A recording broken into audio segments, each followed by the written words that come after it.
Yo, so what's happening, my people? It's your boy Chance Jollivet, aka Smooth, back with another video, man. Got a music review, and this right here is a legend in the game. Yo, like a good 20 plus years in the game, more than 20 years, 25, 6, 7, something like that.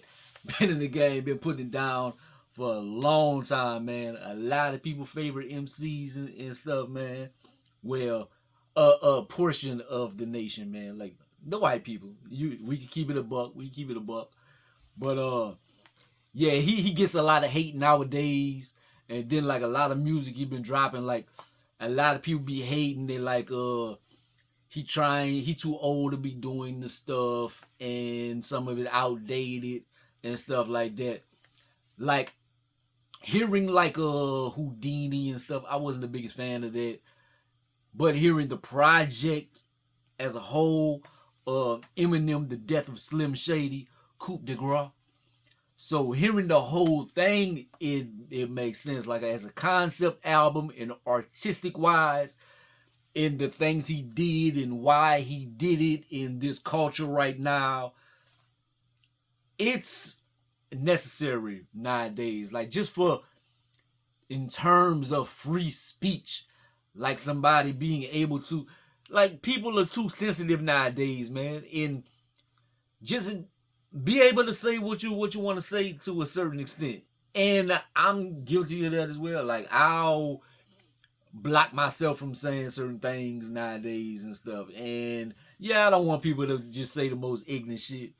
But sometimes it's like a little bit reassuring or something that some people like, oh, somebody else got some fucked up thoughts too. Like I'm not just a super bad person. Like I'm not the only one that thinks some bad shit. Like other people be just trying to be like so PC. But anyways, so like I said, the death of Slim Shady, Coup de Grace, 19 songs, an hour and 5 minutes. So it's kind of a long project, but it's not like super long like you would expect it to be. Like Eminem, you expect like an hour and a half or something. An hour and 5 minutes is not too bad. But let me try to run through this quick as possible, man. Track 1, Renaissance. Got that Quiet Storm beat, man.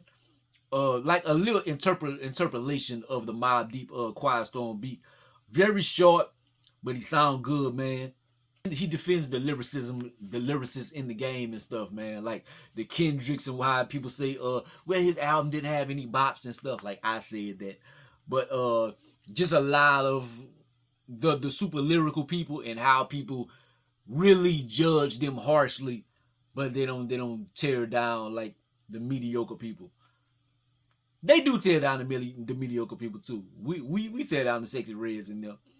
And I don't think Eminem did he. I don't think he said that people don't tear down the Sexy Reds and stuff. He just mentioning the Joyner Lucases and stuff like that, like how they get a bad rap. But anyways, track 2, Habits.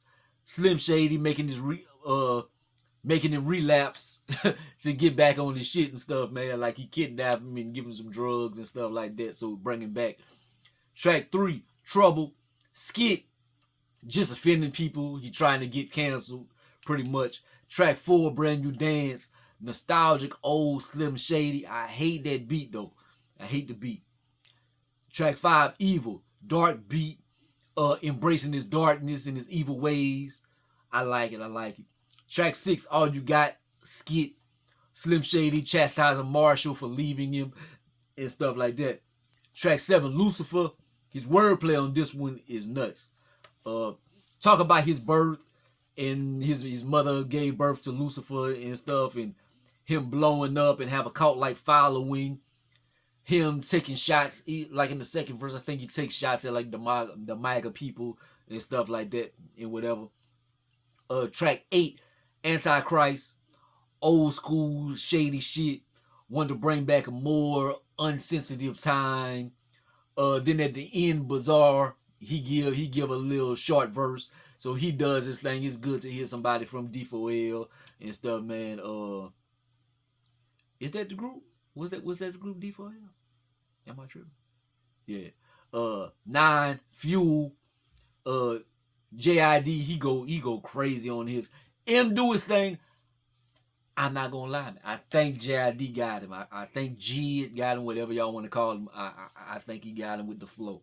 With the flow. You know M gonna give way more bars and stuff, but I think G got him with the flow. 10, Road Rage. He said some real shit on here that you can't tell people nowadays. Like he kind of like shaming people like for things they like.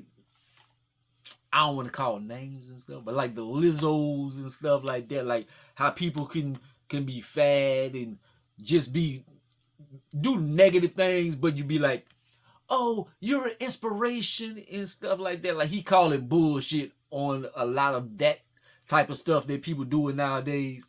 Like I can kind of feel him in certain ways. I try not to be judgmental, but 11, Houdini.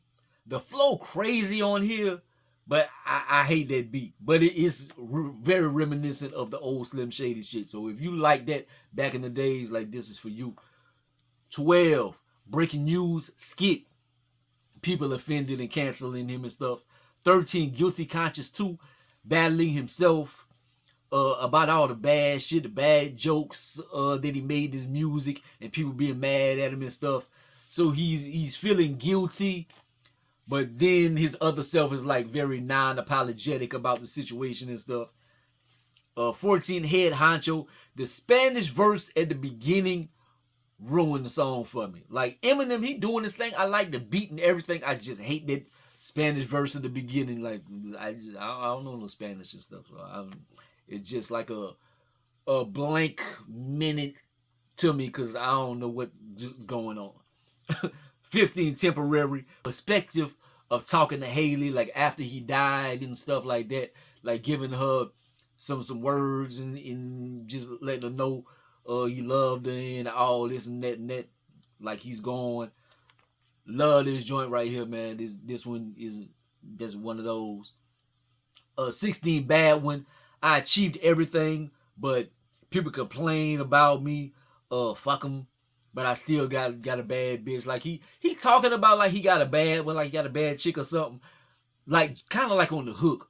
But the rest of the song is just like he popping this shit. Like I went diamond and I did all this. I did this and this and this and this and this. So 17, Tobey. Big Sean, BabyTron. Sean and M kill it. Like BabyTron, I don't know who that is. If that's the first verse, he sounds just like Big Sean. I'm not familiar with the brother. He sounds just like Big Sean, man. But I think that was him first, then Big Sean, then Eminem. But they all did their thing. 18, Guess Who's Back? Skit. If you've been listening to Eminem and stuff, man. King Kniff. Like the King Kniff stuff. I remember like harking back to high school and stuff. The first time I heard it and all that. And I was like, laughing my ass off. So I'm old now. So if I heard this the first time, I'd be like kind of old for this kind of sense of humor. But I can harken back to I know what he's drawing from back in them days, like how I felt at the time listening to it. So it's funny. It's funny. I like it. 19, Somebody Save Me with Jelly Roll. Regrets in his lifetime from drug use and stuff like that. Like he telling everybody, I'm sorry, I did this and I was a bad.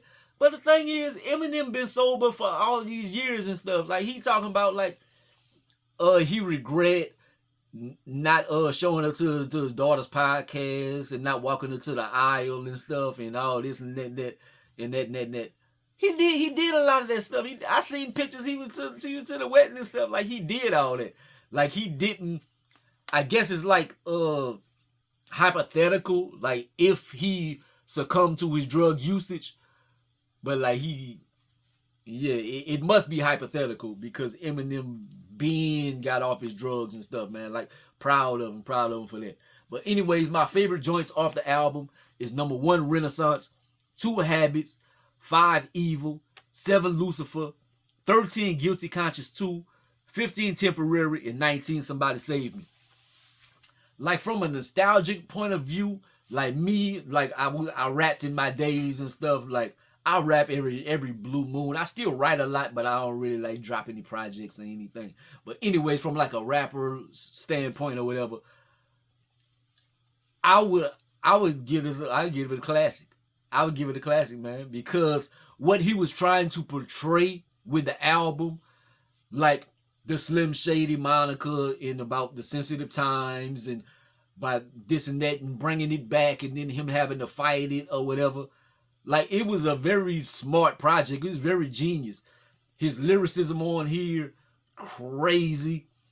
The point of view, the storytelling, the flow on here is bonkers. Like he's one of the greatest of all time, man. So in that manner, I would give it a classic. As far as like just my enjoyment of the project, they had a few I didn't like the beats and stuff like that, but like this is one of the ones of Eminem's that I've liked. I actually like this. Like I want to listen to this again. I think I'm not gonna listen to like every song. I'm gonna like chop it down or whatever. So I'm gonna listen to the ones that I like. But like other ones, like they had a lot of projects where I'd be like, "Oh, he rapping his ass off," and then I never listen to it again. I want to listen to this again. I get it's like a 9, man. Like I have positive outlooks of this album, man. It could be Prisoner of the Moment and like his lyricism and stuff like, but and I want to show love to the dogs that came before and stuff, man. Like I enjoy this. I enjoy this, man. So long winded answer and stuff, man. I enjoy the project. But anyways, man, y'all check it out. What do y'all think about the project, man? Is it past this time? Is it dope? Y'all let me know. Like, comment, subscribe. Gonna be the greatest and the most hated, man. Holla at your boy.